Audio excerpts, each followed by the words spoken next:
За үүний дараагаар 78 настай нэргүй ганцчлоо. Түүнийг Монгол Улсын зан арга хэмээн олон түмний алдарсан долгор сүрэнгаан төрсөн ах гэдгээр нь нутаг усных нь илүүтэй мэддэг.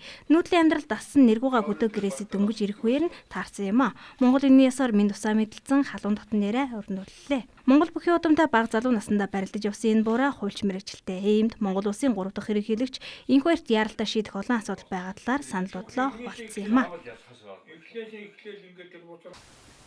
Үндэсний аюулгүй байдлын зөвлөлийн дарга намайг зэвсэг төвчний хамгааллагч намайг энэ их мэдл намайг хуульчнаачлалт нь ингэж байна.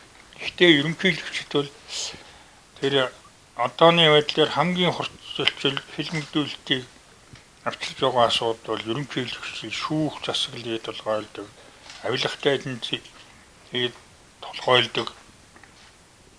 Тэгээд хүчний байгууллага тэр хууль хүчний байгууллага руу өгтөн тэр гар дүрдэг засгийн газрын үйл ажиллагаанд одоо гар дүрдэг асуудал бол байж болохгүй.